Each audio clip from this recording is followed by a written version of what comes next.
ಎಲ್ಲರೂ ಹೆಂಗಿದ್ದೀರಾ? ನೀವೆಲ್ಲರೂ ಚೆನ್ನಾಗಿದ್ದೀರಾ ಅಂತ ಅನ್ಕೊಂಡಿದೀನಿ. ಇವತ್ತು ಶನಿವಾರ ಇವತ್ತು ವೈಟ್ ಪಲಾವ್ ಮಾಡ್ತಾ ಇದೀನಿ. ಅಂದ್ರೆ ಮಸಾಲೆ ರುಬ್ದನೆ ಮಾಡ್ತೀವಲ್ಲ ಆ ಪಲಾವ್ ಮಾಡ್ತಾ ಇದೀನಿ. ಇವಾಗ ಟೈಮ್ ಆಗಿದೆ 7 ಆಗಿದೆ.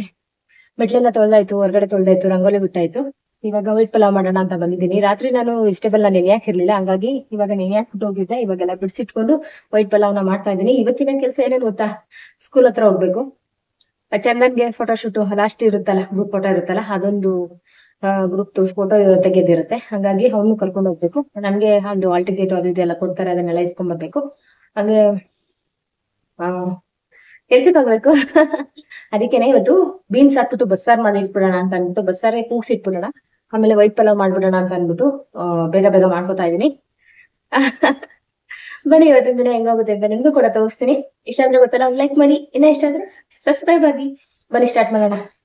ಈಗ ಎಲ್ಲ ವೆಜಿಟೇಬಲ್ನು ಕೂಡ ಕಟ್ ಮಾಡ್ಕೊಂಡು, ಇಲ್ಲಿ ಈರುಳ್ಳಿನ ಕಟ್ ಮಾಡ್ಕೊಂಡು, ಟೊಮೊಟೊನು ಕೂಡ ಕಟ್ ಮಾಡ್ಕೊಂಡು ಬೇಗ ಬೇಗ ಮಾಡೋಣ ಅಂತ ಅಂದ್ಬಿಟ್ಟು ವೈಟ್ ಪಲಾವ್ ಮಾಡೋಣ ಅಂತ ಅನ್ಕೊಂಡ್ರೆ ನಾವು ಅನ್ಕೊಂಡಿದ್ದೆ ಒಂದು, ಮಾಡೋದೇ ಒಂದು. ಆಮೇಲೆ ಹಿಂಗೆ ಚಂದು ಟವಲ್ ಕೇಳ್ದ, ಸರಿ ಅಂತ ಅಂದ್ಬಿಟ್ಟು ಟವಲ್ ಕೊಡೋಕೆ ಹೋಗ್ಬೇಕಾದ್ರೆ ಡೈನಿಂಗ್ ಟೇಬಲ್ ಮೇಲೆ ಒಂದ್ ಕಟ್ಟು ಸ್ವಲ್ಪ ಒಣಗೋದಂಗಿತ್ತು ಪಾಲಕ್ ಸೊಪ್ಪು. ಇನ್ನು ಒಣಗೋಗಿರೋದನ್ನ ಇನ್ನೊಂದ್ ಸ್ವಲ್ಪ ಬಿಟ್ರೆ ನಾವು ಡಸ್ಟ್ಬಿನ್ಗೆ ಹಾಕ್ಬೇಕಲ್ವಾ, ಹಂಗಾಗಿ ಅದನ್ನು ಸೇರಿಸಿ ಮಾಡ್ಬಿಡೋಣ ಅಂತ ಅಂದ್ರೆ ಗ್ರೀನ್ ಪಲಾವ್ ಆಗೋಯ್ತು. ಯಾಕೆ ಅಂತಂದ್ರೆ ಪಾಲಕ್ ಸೊಪ್ಪನ್ನ ಸ್ವಲ್ಪ ರುಬ್ಬಿ ಹಾಕೋದ್ರಿಂದ ಗ್ರೀನ್ ಪಲಾವ್ ಆಗುತ್ತೆ. ಇವತ್ತು ವೈಟ್ ಪಲಾವ್ ಮಾಡೋಣ ಅಂತ ಅಂದ್ಬಿಟ್ಟು ಗ್ರೀನ್ ಪಲಾವ್ ಆಗೋಯ್ತು. ನಮ್ ಚಿಕ್ಕಮ್ಮ ಒಂದ್ ಮಾತು ಹೇಳ್ತಾರೆ ಯಾವಾಗ್ಲೂನು, ಹಿಂಗು ತೆಂಗು ಇದ್ರೆ ಮಂಗನು ಅಡ್ಗೆ ಮಾಡುತ್ತೆ ಬಿಡೆ ಅಂತ ಅಂದ್ಬಿಟ್ಟು. ಎಲ್ಲ ಇದ್ದಾಗ ಅಡ್ಗೆ ಮಾಡೋದು ಒಂಥರ, ಇವಾಗ ಯೋಚನೆ ಮಾಡಿ ಏನಿದೆ ಏನಿಲ್ಲ ಅಂತ ನೋಡ್ಕೊಂಡು ಅಡ್ಗೆ ಮಾಡೋದು ಒಂಥರ. ಹಂಗಾಗಿ ಇವತ್ತು ಅನ್ಕೊಂಡಿದ್ದೊಂದು ಆಗಿದ್ದೊಂದು, ಯಾಕೆಂದ್ರೆ ವೇಸ್ಟ್ ಮಾಡ್ಬಾರ್ದಲ್ವಾ. ಸೊಪ್ಪು ಒಂದೇ ಒಂದ್ ಕಟ್ಟಿತ್ತು, ಅದನ್ನ ಸಾಂಬಾರ್ ಮಾಡೋದಕ್ಕೂ ಆಗೋದಿಲ್ಲ, ಪಲ್ಯ ಮಾಡೋದಕ್ಕೂ ಆಗೋದಿಲ್ಲ. ಇನ್ನು ಸ್ಮೂದಿ ಮಾಡೋಣ ಅಂತ ಅನ್ಕೊಂಡ್ರೆ ಫ್ರೆಶ್ ಆಗಿದ್ರೆ ಮಾತ್ರ ಚೆನ್ನಾಗಿರುತ್ತೆ. ಹಂಗೆ ಸ್ವಲ್ಪ ಬಾಡೋಗಿತ್ತು, ಹಂಗಾಗಿ ಅದನ್ನ ಹಾಕ್ಬಿಟ್ಟು ಇವತ್ತು ಪಲಾವ್ನ ಮಾಡ್ತಾ ಇದ್ದೀನಿ. ಅದು ಗ್ರೀನ್ ಪಲಾವ್ ಆಗಿತ್ತು. ಸೂಪರ್ ಅಂದ್ರೆ ಸೂಪರ್ ಆಗಿತ್ತು. ಟೇಸ್ಟ್ ಮಾತ್ರ ಸಕ್ಕತ್ತಾಗಿತ್ತು ಇವತ್ತಿಂದು ಪಲಾವ್ ಅಂತಾನೆ ಹೇಳ್ಬೋದು. ಇದಕ್ಕೆ ವೈಟ್ ಪಲಾವ್ ಏನು ಅಂತಂದ್ರೆ ಯಾವುದೇ ರೀತಿ ಮಸಾಲೆನ ರುಬ್ದೇನೆ ಹಂಗೇನೆ ಎಲ್ಲಾನು ಕೂಡ ಚಕ್ಕೆ ಲವಂಗ ಎಲ್ಲಾನು ಕೂಡ ಹಂಗೇನೆ ಒಗ್ಗರಣೆಗೆ ಹಾಕಿ ಮಾಡುವಂಥದ್ದೇ ವೈಟ್ ಪಲಾವು. ಆದ್ರೆ ಇದನ್ನ ನಾನೇನ್ ಮಾಡಿದೆ ಅಂದ್ರೆ ಪಾಲಕ್ ಸೊಪ್ಪು, ಕೊತ್ತಂಬರಿ ಸೊಪ್ಪು ಎಲ್ಲಾನು ಕೂಡ ಒಂದ್ ರೌಂಡ್ ತಿರುಗಿಸಿ ನಾನು ಹಾಕೊಂಡಿದ್ದೆ. ಅದಕ್ಕೆ ಗ್ರೀನ್ ಪಲಾವ್ ಆಗಿತ್ತು. ಇವಾಗ ಇದ್ರ ನಡುವೆನೆ ನಾನು ಚಂದನ್ಗೆ 9:30ಇಂದ 10 ಗಂಟೆಗೆ ಒಳಗಡೆ ನಾನು ಹೋಗ್ಬೇಕು ಅಂತ ಅನ್ಕೊಂಡಿದ್ದೆ ಸ್ಕೂಲ್ ಹತ್ರ. ಆದ್ರೆ ಮನೆಯವರು ಇಲ್ಲ, ಧ್ರುವ ಇದಾನಲ್ವಾ, ಅವನು ಕೂಡ ಕರ್ಕೊಂಡು ಹೋಗ್ತೀನಿ ಬಿಡು ಅಂತ ಅಂದ್ರು. ಸರಿ ಅಂತ ಅಂದ್ಬಿಟ್ಟು ಏನ್ ಮಿಸ್ಟೇಕ್ ಮಾಡಿದಾನೆ ಅಂತ ಗೊತ್ತಾಗುತ್ತೆ ಅಲ್ವಾ ಅಂತ ಅನ್ಬಿಟ್ಟು ಅವರಿಬ್ರು ಹೋಗ್ತೀವಿ ಅಂತಂದ್ರು. ಸರಿನಪ್ಪ ಆಯ್ತು ಅಂತ ಅನ್ಬಿಟ್ಟು ನಾನು ಹೇಳ್ತಾ ಇದ್ದೆ. ಇವಾಗ ಚಂದು ಕೂಡ ರೆಡಿ ಆಗಿದ್ದಾನೆ. ಅವನಿಗೆ ಮೊದಲು ಟಿಫನ್ ಹಾಕೊಟ್ಬಿಟ್ಟು ನಾನು ಕೂಡ ಆಫೀಸ್ಗೆ ಹೋಗ್ಬೇಕಾಯ್ತು. ಯಾಕೆಂದ್ರೆ 8ನೇ ತಾರೀಕು ಆಗೋಯ್ತು ಇವತ್ತು. ಎಲ್ಲ ಒಂದು ಮನೇಲಿರೋ ಬಿಲ್ಲು ಎಲ್ಲಾನು ಕೂಡ ಎಂಟ್ರಿ ಮಾಡ್ಬಿಡ್ಬೇಕು. ಹಂಗ 10ನೇ ತಾರೀಕು ಒಳಗಡೆ ಕಳಿಸ್ಬಿಡ್ಬೇಕಲ್ವಾ. ಹಂಗಾಗಿ ಯಾವ್ದಿದೆ ಇಲ್ಲ ಅಂತ ಅನ್ಬಿಟ್ಟು ಕಂಪ್ನಿ ಬೇರೆ ಶಿಫ್ಟ್ ಮಾಡಿದ್ನಲ್ಲ, ಅಲ್ಲಿ ಇಲ್ಲಿ ಎಲ್ಲ ಬಿಲ್ ಎಲ್ಲ ಹೋಗಿರುತ್ತೆ. ಹಂಗಾಗಿ ಅದನ್ನೆಲ್ಲ ಕೂಡ ತಗೊಂಡೋಗಿ ಇದು ಮಾಡ್ಕೋಬೇಕಂತ ನಾನೇ ಯೋಚನೆ ಮಾಡ್ಕೊಂಡು ಮೊದಲು ಫಸ್ಟ್ ಕೆಲಸ ಮಾಡಿದ್ದು ಬಟ್ಟೆ ಎಲ್ಲ ಫೋಲ್ಡ್ ಮಾಡೋದು. ಯಾಕೆಂದ್ರೆ ಈಚೆ ಕಡೆ ಇರೋ ಬಟ್ಟೆ ಎಲ್ಲ ಎತ್ಕೊಂಡ್ಬಂದು ಫೋಲ್ಡ್ ಮಾಡಿ ಅದ್ರ ಪ್ಲೇಸ್ಗೆ ಹಾಕ್ಬಿಟ್ರೆ ಆಮೇಲೆ ನೀಟಾಗಿ ಕಸ ಗುಡ್ಸ್ಕೊಂಡು ಮನೆ ಉಡ್ಸ್ಕೊಂಡ್ ಬರ್ಬೋದು ಅಂತ ಅಂದ್ಬಿಟ್ಟು ಆ ಕೆಲಸನ ಮಾಡ್ಕೋತಾ ಇದ್ದೆ. ಇವಾಗ ಪಲಾವ್ ಕೂಡ ರೆಡಿ ಆಯ್ತು. ಅದ್ರ ಜೊತೆ ಮೊಸರು ಬಜ್ಜಿ ಮಾಡ್ಕೊಂಡಿದ್ದೆ. ನಾರ್ಮಲ್ ಆಗಿ ನಾನೇನೇನು ಜ್ಯೂಸ್ ಮಾಡ್ತೀನಿ ನೋಡಿ, ನೆಲ್ಲಿಕಾಯ್ದು, ಅಕ್ಸೆ ಮಜ್ಜಿಗೆ ಇದನ್ನೆಲ್ಲ ಕೂಡ ಮಾಡ್ಕೊಂಡಿದ್ದೆ. ಮಾಡ್ಕೊಂಡು ಮಗನ್ಗೆ ಹೇಳ್ಬಿಟ್ಟು ಹೋದೆ, ABC ಜ್ಯೂಸ್ ಇದೆ ಅದನ್ನ ನೀನು ಮಾಡ್ಕೊಂಡ್ಬಿಡು ಅಂತ. ಸರಿ ಅಂತ ಅಂದ. ಹಂಗಾಗಿ ಅದನ್ನ ಮಾಡ್ಬಿಟ್ಟು ನಾನು ಸ್ನಾನ ಮಾಡ್ಕೊಂಡು ಪೂಜೆ ಮಾಡ್ಕೊಂಡು ಕಂಪ್ನಿಗೆ ಹೋಗಿದ್ದೆ. ಕಂಪ್ನಿಗೆ ಹೋಗ್ಬಿಟ್ಟು ಈಗ ಪಲಾವ್ ರೆಡಿ ಆಯ್ತು. ಚಂದು ಫಸ್ಟ್ ಹಾಕೊಟ್ಬಿಟ್ಟು ಆಮೇಲೆ ಚಂದುನ ರೆಡಿ ಮಾಡೋಣ ಅಂತ ಅಂದ್ಬಿಟ್ಟು ಇನ್ನೊಂದ್ ಕಡೆ ಇಟ್ಕೆ ಬೇಳೆ ಸಾಂಬಾರ್ ಮಾಡಿದ್ದೆ ನೋಡಿ ನೆನ್ನೆ, ಅದನ್ನ ಸ್ವಲ್ಪ ಇತ್ತು. ಹಂಗಾಗಿ ಅದನ್ನ ಬಿಸಿ ಮಾಡಿಡೋಣ ಅಂತ ಅನ್ಬಿಟ್ಟು ಸ್ಟವ್ನೇ ಇಡ್ಸಿಲ್ಲ ನಾನು. ಹಂಗಾಗಿ ಚಂದುನ ಇವಾಗ ಡ್ರಾಪ್ ಮಾಡ್ಬಿಟ್ಟು ಹಂಗೆ ಬರೋಣ ಅಂತ ಅನ್ಬಿಟ್ಟು ಮನೆಯವರು ಟಿಫನ್ ತಿಂತಾ ಇದ್ರು. ಸರಿ ಅಂತ ಅನ್ಬಿಟ್ಟು ನಾನೇ ಹೋಗಿ ಡ್ರಾಪ್ ಮಾಡ್ತೀನಿ ಬಿಡ್ರಿ, ಹಂಗೆ ಬಾಳೆಹಣ್ಣು ತರಬೇಕು ಅಂತ ಅನ್ಬಿಟ್ಟು ಹೋಗಿ ಡ್ರಾಪ್ ಮಾಡ್ಬಿಟ್ಟು ಅಲ್ಲಿಂದ ಒಂದ್ 2 kg ಅಷ್ಟು ಬಾಳೆಹಣ್ಣು ತಂದೆ. ಬಾಳೆಹಣ್ಣು ಕೂಡ ರೇಟ್ ಆಗ್ಬಿಟ್ಟಿದೆ, 40 ರೂಪಾಯಿ ಅಂತ ಕೆಜಿ. ಯಾವ್ದು ಅಂದ್ರೆ ಚುಕ್ಕಿ ಬಾಳೆಹಣ್ಣು.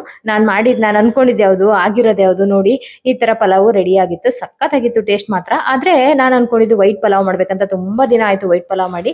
ಆನಂತರ ಫಸ್ಟ್ ನನ್ನ ಅಡ್ಗೆ ಮನೆಗೆ ಸ್ವಲ್ಪ ಏನಾದ್ರು ಡಿಫ್ರೆಂಟ್ ಆಗಿ ಟ್ರೈ ಮಾಡೋಣ ಅಂತ ಅನ್ಬಿಟ್ಟು, ಇದನ್ನ LED ಬಲ್ಬ್ ಅಂತಾರೇನೋ ಗೊತ್ತಿಲ್ಲ ನಂಗೆ ಸರಿಯಾಗಿ, ಹಂಗಾಗಿ ಅದನ್ನ ತರೋಣ ಅಂತ ಅನ್ಬಿಟ್ಟು ಹೋಗಿದ್ದೆ. ನಮ್ಮ ಮನೇಲಿ ಇದೆ, ಅದು ತುಂಬಾನೇ ಇದೆ. ಆದ್ರೆ ದಪ್ಪ ಇರುತ್ತಲ್ಲ, 4 ಕಲರ್ ಬರುತ್ತೆ ಅದ್ರಲ್ಲಿ. ಕಲರ್ ಬೇಡ ಆಗಿತ್ತು ನಂಗೆ, ಯಾಕೆಂದ್ರೆ ವಾಮ್ ವೈಟ್ ಬೇಕಿತ್ತು, ಇಲ್ಲಾಂದ್ರೆ ವೈಟ್ ಬೇಕಿತ್ತು. ಹಂಗಾಗಿ ಅದನ್ನ ನಮ್ಗೆ ಗೊತ್ತಿರೋ ಅಂಗಡಿಗೆ ಹೋಗ್ಬಿಟ್ಟು ಅದನ್ನ ತರೋಣ ಅಂತ ಹೋದೆ. ಯಾಕೆಂದ್ರೆ ಅದ್ರದ್ದು ಏನೋ ಅಡಾಪ್ಟರ್ ಇರುತ್ತಲ್ಲ ಅದು ಆಗ್ಲಿಲ್ಲ. ಹಂಗಾಗಿ ಮಧ್ಯಾಹ್ನ ಕೊಡ್ತೀನಿ ಅಂದ್ರು. ಸರಿ ಅಂತ ಅನ್ಬಿಟ್ಟು ಆಫೀಸ್ಗೆ ಬಂದ್ಬಿಟ್ಟು ಆಫೀಸಲ್ಲಿ ಒಂದಷ್ಟು ಬಿಲ್ಗಳಿತ್ತು. ಹಂಗಾಗಿ ಅದನ್ನೆಲ್ಲ ಕ್ಲೀನ್ ಮಾಡಿ ಅದನ್ನೆಲ್ಲಾನು ಕೂಡ ಇದ್ ಮಾಡ್ಕೊಳ್ಳೋಣ ಅಂತ ಅನ್ಬಿಟ್ಟು ಬಂದೆ. ಮನೆಯವರು ಕೂಡ ಅಲ್ಲೇ ಇದ್ರು. ಸರಿ ಅಂತ ಅಂದ್ಬಿಟ್ಟು ಮಧ್ಯಾಹ್ನ ಒಂದು ಧ್ರುವ ಫೋನ್ ಮಾಡ್ದ, ಅಮ್ಮ ಅಡುಗೆ ಅಂತ, ಸಾಂಬಾರು ಇದೆಯಲ್ಲ ಅಂತಂದೆ. ಸರಿ ಅಂತ ಅಂದ. ನಾನು ಬರ್ತೀನಿ, ಅನ್ನ ಮಾಡ್ತೀನಿ ಇರಪ್ಪ ಅಂತ ಅಂದ್ಬಿಟ್ಟು ಅಲ್ಲಿಂದ ಒಂದು 5-6 ಬಿಲ್ ಎಂಟ್ರಿ ಮಾಡಿದೆ ಅಷ್ಟೇ. ಆಮೇಲೆ ಅನ್ನ ಮಾಡ್ಕೊಟ್ಬಿಟ್ಟು ಬರೋಣ, ಊಟ ಎಲ್ಲ ಕೊಟ್ಬಿಟ್ಟು ಅಜ್ಜಿಗೆ ಮತ್ತೆ ಮಕ್ಕಳಿಗೆ ಅಂತ ಅಂದ್ಬಿಟ್ಟು ಬಂದರೆ ಧ್ರುವನೇ ಅನ್ನ ಎಲ್ಲ ಮಾಡಿಬಿಟ್ಟಿದ್ದಾನೆ. ಅನ್ನ ಎಲ್ಲ ಸಕ್ಕತ್ತಾಗಿ ಮಾಡಿದ್ದ, ಅನ್ನ ಮಾತ್ರ ಸೂಪರಾಗಿ ಮಾಡಿದ್ದ. ನಾನು ಅದು ಮೆಜರ್ಮೆಂಟ್ ಎಲ್ಲ ಹೇಳ್ಕೊಟ್ಬಿಟ್ಟಿದ್ದೀನಿ. ಹಂಗಾಗಿ ಇನ್ನೊಬ್ರು ಕಮೆಂಟ್ ಮಾಡಿದ್ರಲ್ವಾ, ಇದನ್ನ ಫಾಸ್ಟಾಗಿ ಹೇಳ್ಬಿಟ್ಟಿದ್ರೆ ಐಸ್ ಕ್ರೀಮ್ ನಮ್ಗೆ ಅರ್ಥನೇ ಆಗಿಲ್ಲ ಅಂತ. ಇನ್ನೊಂದ್ಸಲಿ ಶಾರ್ಟ್ಸಲ್ಲಿ ನಿಮಗೋಸ್ಕರ ಮಾಡಿಬಿಟ್ಟು ನಾನು ಹಾಕ್ತೀನಿ, ಯಾವ್ದಾದ್ರು ಬೇರೆ ಫ್ಲೇವರ್ನ ಮಾಡಿ ಹಾಕ್ತೀನಿ ಆಯಿತಾ. ಶಾರ್ಟ್ಸು ಯಾಕೋ ರೀಚ್ ಕೊಡ್ತಾ ಇಲ್ಲ, ಹಂಗಾಗಿ ಶಾರ್ಟ್ಸಲ್ಲಿ ಹಾಕೋದಕ್ಕೆ ನನಗೆ ಬೇಜಾರಾಗುತ್ತೆ. ಯಾಕೆಂದರೆ ಕೆಲವ್ರಿಗೆ ತಲುಪುತ್ತೆ, ಕೆಲವ್ರಿಗೆ ತಲುಪಲ್ಲ ಅಂತ. ಮುಂಚೆ ಎಲ್ಲ ಚೆನ್ನಾಗಿ ಹೋಗ್ತಿತ್ತಲ್ವ, ಹಂಗಾಗಿ ನಾನು ಲಾಂಗ್ ವಿಡಿಯೋ ಅಥವಾ ಶಾರ್ಟ್ಸಲ್ಲಿ ಯಾವುದ್ರಲ್ಲಾದರೂ ಒಂದರಲ್ಲಿ ನಾನು ತಿಳಿಸ್ತೀನಿ, ಯಾವ್ದಾರ ಬೇರೆ ಫ್ಲೇವರ್ನ ಮಾಡಿಬಿಟ್ಟು. ಇವಾಗ ಕಂಪ್ನಿಲೂ ಕೂಡ ಕೆಲಸ ಎಲ್ಲ ಅರ್ಧಂಬರ್ಧ ಮಾಡ್ಕೊಂಡೆ ಅಂತ ಹೇಳಿದ್ನಲ್ಲ. ಈಗ ಮನೆಗೆ ಬಂದಿದ್ದೀನಿ. ಏನು ಮಾಡಿದಾರೆ ಗೊತ್ತಾ, ಅದು ಯಾಕೋ ವಾಯ್ಸೇ ಬಂದಿರಲಿಲ್ಲ, ಹಂಗಾಗಿ ವಾಯ್ಸ್ ಅವ್ರು ಕೊಡ್ತಾ ಇದ್ದೀನಿ. ಮನೆಗೆ ಬಂದು ನೋಡಿದ್ರೆ ಪಾಪ್ಕಾರ್ನ್ ಒಂದು ಕಡೆ, ಅನ್ನ ಒಂದು ಕಡೆ. ಅನ್ನನ ಕುಕ್ಕರಲ್ಲಿ ಮಾಡಿದ್ದಾರೆ, ಉಕ್ಕಿಸ್ಬಿಟ್ಟಿದ್ದಾರೆ. ಅದು ನೀರೆಲ್ಲ ಈಚೆ ಬಂದಿರುತ್ತಲ್ಲ, ಹಂಗಾಗಿ ಅದೆಲ್ಲ ಒರೆಸ್ಬಿಟ್ಟು ಇವಾಗ ಪಾಪ್ಕಾರ್ನ್ ರೆಡಿ ಮಾಡ್ತಾ ಇದ್ದ ಚಂದು. ಹಂಗಾಗಿ ನೋಡಿ ಎಲ್ಲ ಉಕ್ಕಿ ಸುರಿದು ಕೆಳಗಡೆ ಎಲ್ಲ ಚೆಲ್ಲೈತೆ. ಆದರೆ ಅನ್ನ ಮಾತ್ರ ಕರೆಕ್ಟಾಗಿ ಆಗಿದೆ, ಎಷ್ಟು ಚೆನ್ನಾಗಿ ನೀರೆಲ್ಲ ಹಾಕಿ ಮಾಡಿದ್ದಾನೆ. ಇವಾಗ ಮತ್ತೆ ನಾನು ಮಧ್ಯಾಹ್ನ ಮೇಲೆ ಕೆಲಸ ಮಾಡೋಣ ಅಂತ ಅಂದ್ಬಿಟ್ಟು ಹೋಗಿದ್ದೆ. ನೀನು ಅನ್ನ ಮಾಡ್ಕೊಳಂಗಿದ್ರೆ ನನಗೆ ಯಾಕಪ್ಪ ಹೇಳ್ದೆ ಅಂತ ಅಂದೆ. ಅಮ್ಮ ನಾನೇನು ಹೇಳಿಲ್ವಲ್ಲಮ್ಮ, ನಾನೇ ಮಾಡೋಣ ಅಂತ ಅಂದ್ಬಿಟ್ಟು ಮಾಡಿದೆ, ಹೆಂಗ್ ಮಾಡೋದು ಅಂತ ಕೇಳಿದೆ ಅಷ್ಟೇ ಅಂದ. ಸರಿ ಅಂತ ಅಂದ್ಬಿಟ್ಟು ಅಜ್ಜಿಗೆ ಊಟ ಕೊಟ್ಬಿಟ್ಟು ಇವಾಗ ಕಂಪ್ನಿಗೆ ಮತ್ತೆ ಬಂದು ಹೋಗ್ಬೇಕಾದ್ರೆ ನಾನು ಇಲ್ಲಿ ಹಿಡಿದು ಬಲ್ಬ್ ತೊಗೊಂಡೋಗಿದ್ದೀನಿ. ನನ್ನ ಒಂದು ಅಡುಗೆ ಮನೆಗೆ ಹಾಕೋಣ ಅಂತ ಅಂದ್ಬಿಟ್ಟು ಮನೆಯವರು ಬೈತಾರೆ, ಈ ಥರ ಲೈಟ್ ಎಲ್ಲ ಬೇಡ, ಜಾತ್ರೆ ಆಗ್ಬಿಡುತ್ತೆ ಅಂತ. ಹಂಗೆ ನೋಡೋಣ ಚೆನ್ನಾಗಿ ಕಾಣಿಸುತ್ತೇನೋ ಅಂತ ಅಂದ್ಬಿಟ್ಟು ತಗೊಂಡಿದ್ದೀನಿ. ತೋರಿಸ್ತೀನಿ, ಆಮೇಲೆ ಫಿಟ್ ಆದ್ಮೇಲೆ ಹೆಂಗಿರುತ್ತೆ ಅಂತ ತೋರಿಸ್ತೀನಿ. ಒಂದು ಸ್ವಲ್ಪ ಅಲಂಕಾರ ಮಾಡೋಣ ಅಂತ ಅಂದ್ಬಿಟ್ಟು ಬೆಳಗ್ಗೆನೆ ಯೋಚನೆ ಮಾಡ್ಕೊಂಡೆ ನನ್ನ ಅಡುಗೆ ಮನೆಗೆ. ಇವಾಗ ತೋರಿಸ್ತೀನಿ ಬನ್ನಿ, ಅಡುಗೆ ಮನೆ ಹೆಂಗೆ ಇಟ್ಟಿದ್ದಾರೆ ನನ್ನ ನೋಡಿ. ಹಿಂಗಿದೆ ಅಲ್ವಾ, ಎಲ್ಲ ಅಲ್ಲಲ್ಲೇ ಇಟ್ಬಿಟ್ಟವ್ರೆ. ಇವಾಗ ಕ್ಲೀನ್ ಮಾಡಬೇಕು. ಕ್ಲೀನ್ ಮಾಡೋಕ್ಕಿಂತ ಮುಂಚೆ ಫಸ್ಟ್ ಇದನ್ನ ಫಿಟ್ ಮಾಡಿಸ್ತೀನಿ ಚಂದು ಕೈಲಿ ಇದನ್ನ ಫಿಟ್ ಮಾಡಿಸ್ಬಿಟ್ಟು ಆಮೇಲೆ ನಿಮ್ಗೆ ತೋರಿಸ್ತೀನಿ ನನ್ನ ಅಡುಗೆ ಮನೆ ಹೆಂಗಿದೆ ಅಂತ. ಮಕ್ಳಿಬ್ಬರು ಏನೇನೋ ಐಡಿಯಾ ಮಾಡಿ ನಾವು ಹಾಕ್ತೀವಮ್ಮ ಅಂದ್ರು. ಸರಿ ಅಂತ ಅಂದ್ಬಿಟ್ಟು ಅವ್ರ ಒಂದು ಕ್ರಿಯೇಟಿವಿಟಿಗೆ ಬಿಟ್ಟಿದ್ದೆ, ಆದ್ರೆ ಆಗ್ಲಿಲ್ಲ. ನಾನೊಂದು ಐಡಿಯಾ ಕೊಟ್ಟಿದ್ದೀನಿ, ಅದ್ರ ಪ್ರಕಾರ ಮಾಡ್ತಾ ಇದಾರೆ. ಹೆಂಗಾಯ್ತು ಫಿನಿಶ್ ಆದ್ಮೇಲೆ ಅಂತ ಅಂದ್ಬಿಟ್ಟು ನಾಳೆ ತಿಳಿಸ್ತೀನಿ. ಇನ್ನ ಫಿನಿಶ್ ಆಗಿಲ್ಲ, ತುಂಬಾ ಐಡಿಯಾಗಳು ಮಾಡಿದ್ರು, ಯಾವ್ದು ವರ್ಕೌಟ್ ಆಗಿಲ್ಲ. ಆಮೇಲೆ ನಾನು ಐಡಿಯಾ ಕೊಟ್ಟಿದ್ದೀನಿ, ಅದನ್ನ ಮಾಡ್ತಾ ಇದಾರೆ. ನಾಳೆ ತಿಳಿಸ್ತೀನಿ. ಇವತ್ತಿನ ವಿಡಿಯೋ ಇಷ್ಟೇನೆ. ವಿಡಿಯೋ ಇಷ್ಟ ಆಗಿದ್ರೆ ಲೈಕ್ ಮಾಡಿ, ಇನ್ನ ಇಷ್ಟ ಆಗಿದ್ರೆ ಸಬ್ಸ್ಕ್ರೈಬ್ ಆಗಿ. Thank you.